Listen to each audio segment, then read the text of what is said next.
ஒவ்வொரு குடும்பத்துடைய ஆணிவே சாம்ராஜ்யம் வாழ்க்கை எல்லாம் ஹீரோ எல்லாம் யார சொல்லுவாங்க பாத்தீங்கன்னா அந்த குடும்பத்துடைய தலைமை தலைவன் அந்த கணவனை தான் சொல்லுவாங்க. அந்த கணவனுடைய விஷயத்துல மனைவி ஏற்கப்பட வேண்டிய முக்கியமான பங்குன்னு பாத்தீங்கன்னா பொதுவா யார் இடத்திலையும் கணவனை என்ன பண்ணக்கூடாது இதுக்கு இது அப்படி ஒப்பிட்டு பேசும் போது, அதாவது கணவன்கிட்ட என்ன பண்ணக்கூடாது, நீங்க அவர் இப்படி இருக்காரு நீங்க இப்படி இருக்கீங்க, அவர் நல்லா வச்சிருக்காரு அவர் முன்னாடி நீங்க சரியா வச்சுக்கல, அவங்க இப்படி பாத்துக்கிறாங்க நீங்க இப்படிதான் பாக்குறீங்க, நீங்க அதை வாங்கி தரல இதை வாங்கி தரல.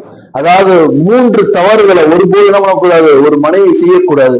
அதுல முதலாவது தவறு யாரிடமும் கணவரை ஒப்பிடக்கூடாது. 2வது தவறு என்ன நீங்க பாத்தீங்கன்னா எப்படி உங்க தாய் தந்தையை நீங்க நல்லா பாத்துக்கிறீங்களோ அது மாதிரி அவங்களுடைய தாய் தந்தைகள் நல்லா பார்க்காவிட்டாலும் பரவாயில்ல, உங்க தாய் தந்தை எவ்வளோ எண்ணி பழகவா செய்யணும் இல்ல அதற்கேற்ற மதிப்பாக கொடுக்கணும். அப்ப அந்த மதிப்பை கொடுக்க தவறக்கூடிய சமயத்தில் பிரச்சனை ஏற்படக்கூடியதா இருக்கு. அதுக்கு அடுத்தபடியா 3வது பார்த்தோம்னா பொதுவா கணவன் மகளிடத்துல என்ன ஒரு பிரச்சனை இருந்தாலும் அது தனியா கூப்பிட்டு வச்சு ஒருவருக்கும் ஒரு பேசக்கூடிய சமயத்துல ப்ராப்ளம் இல்லை. அதுல 3rd பர்சன் என்றாகக்கூடிய சமயத்துல அதாவது 3வது நபர் 2 புறமா இருக்கட்டும் எங்கேனாலும் சரி என்றாகக்கூடிய பிரச்சனையும்பாங்க.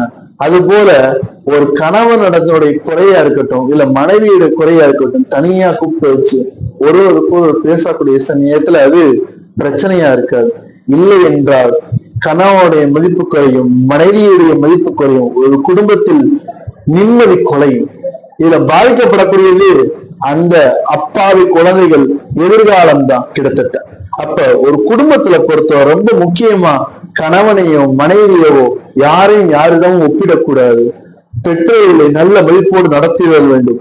குறைகளை தனியாக கலந்தாலோசிக்க வேண்டும். இப்படி இருக்கக்கூடிய சமயத்துல வாழ்க்கை அழகாகவும் ஒவ்வொரு நாளும் இனிமையாகும்.